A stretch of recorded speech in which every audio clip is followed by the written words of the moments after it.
Hello सत श्री अकाल जी। अज मैं गोभी के पकौड़े बनाऊंगी। जेकर तुहानू ये मेरा तरीका वधिया लगे तुसीं शेयर लाइक सबसक्राइब जरूर करना, वीडियो नू अंत तक जरूर देखना।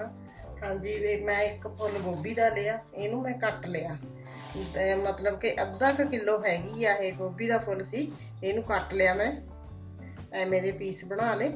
हाँ जी, हुण एक भांडा गर्म कर लेना, पतीले च पानी पा के आपां एक चमच इहदे विच नमक दा पा देना, इहनू पानी नू उबाल लेना चंगी तरह। पानी उबलण लग गया, हुण आपां इहदे विच गोभी पा देनी है।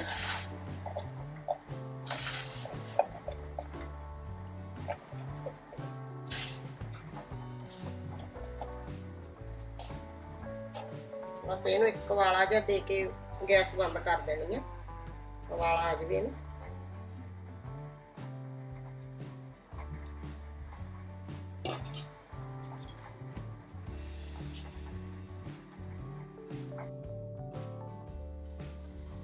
उबाला आ गया जी।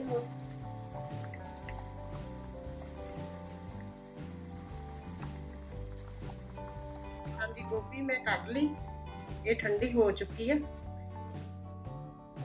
ते हुण आपां ने एक कौली मैं बेसन दी लई है, अद्धा क चमच अजवैन दा लिया, अद्धा चमच हल्दी दा, अद्धा चमच नमक दा, अद्धा चमचा गरम मसाला, लहसुन ते अदरक दा पेस्ट लिया, हरी मिर्च दा पेस्ट लिया। हाँ जी, हुण आपां इहदा घोल तैयार करदे हां। हुण एक बाउल लैके इहदे च आपां बेसन पा लेना। हाँ जी, इहदे विच अजवैन पा लेनी है, विच हल्दी पा लेनी है, विच नमक पा लेना, गरम मसाला पा लेना, हरी मिर्च पा लेनी है। ये तुसी अकॉर्डिंग भी अपने स्वाद अनुसार पा सकते हो, वध घट। लहसुन ते अदरक का पेस्ट हो गया। हाँ जी, हुण इहनूं थोड़ा थोड़ा पानी पा के आपां इहदा घोल तैयार कर लेना। घोल थोड़ा जिहा गाढ़ा ही रखना, पतला नहीं रखना। थोड़ा थोड़ा पानी पा के इहनूं घोल नूं तैयार कर लेना।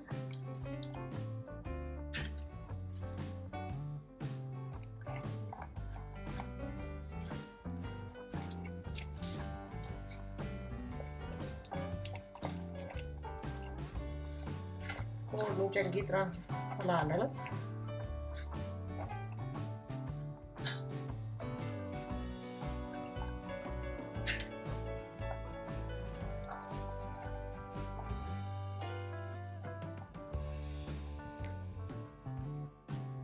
हाँ जी, घोल तैयार हो चुके हैं, इहो जिहा बने।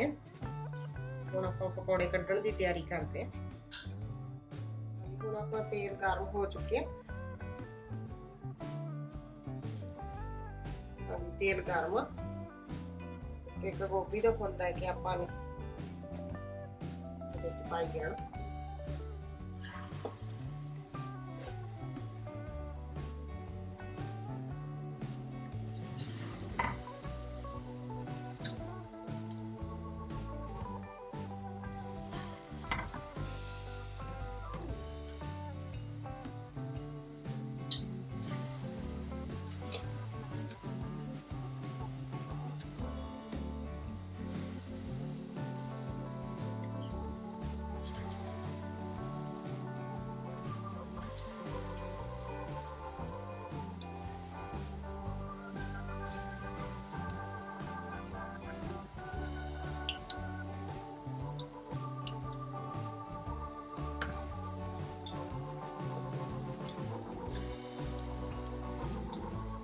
एक आप मीडियम जिहा रखना, ज़्यादा तेज नहीं रखनी हैगी, सेक की लो आपां ने।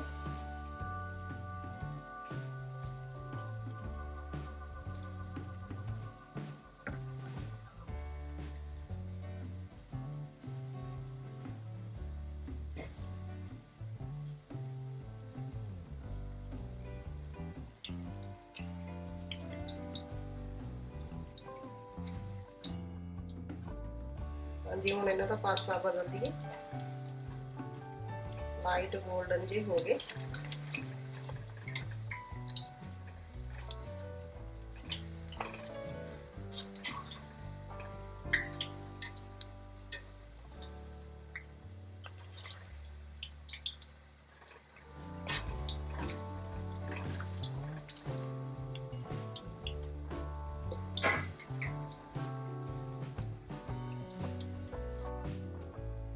ਜੀ ਪਕੌੜੇ ਆਪਣੇ 골ਡਨ ਹੋ ਗਏ, ਆਪਾਂ ਇਹਨਾਂ ਨੂੰ ਕੱਢ ਲਈਏ।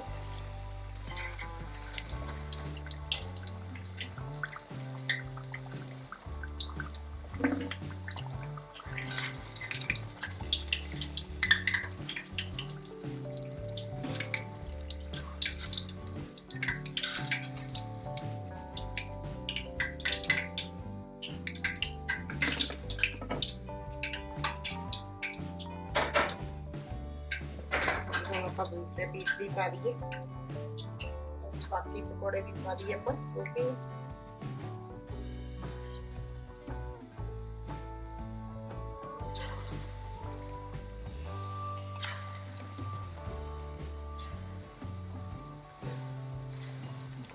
ਮੈਂ ਇਹ ਪਕੌੜੇ ਸਰੋਂ ਦੇ ਤੇਲ 'ਚ ਬਣਾਏ ਨੇ, ਤੁਸੀਂ ਵੀ ਸਰੋਂ ਦੇ ਤੇਲ 'ਚ ਬਣਾਏ। ਸਰੋਂ ਦੇ ਤੇਲ ਵਾਲੇ ਪਕੌੜੇ ਬਹੁਤ ਵਧੀਆ ਬਣਦੇ ਨੇ, ਕਰਾਰੇ ਬਣਦੇ ਨੇ ਰਿਫਾਈਨਡ ਨਾਲੋਂ ਜ਼ਿਆਦਾ।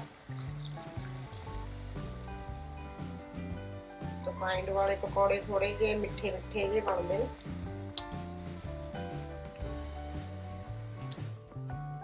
ਤਿਆਰ ਹੋ ਗਿਆ ਪੂਰਾ ਆਪਣਾ ਪਕੌੜਿਆਂ ਦਾ, ਇਹਨਾਂ ਨੂੰ ਵੀ ਕੱਟ ਲਈਏ ਆਪਾਂ।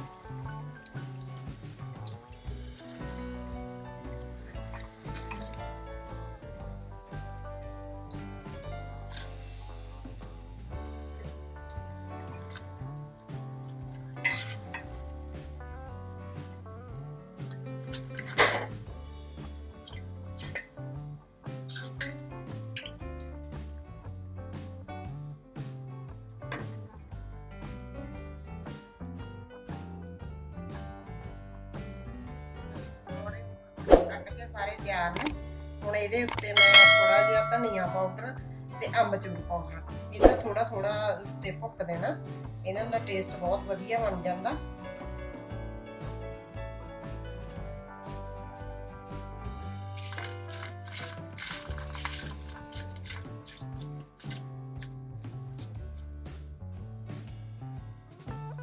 ਹੁਣ ਇਹਨਾਂ ਦਾ ਤੁਸੀਂ ਰੈੱਡ ਸੌਸ ਨਾਲ ਇਹਨੂੰ ਖਾ ਸਕਦੇ ਹੋ, ਬਹੁਤ ਹੀ ਅੱਛੇ ਬਣਦੇ ਨੇ ਪਕੌੜੇ ਵਾਲੇ।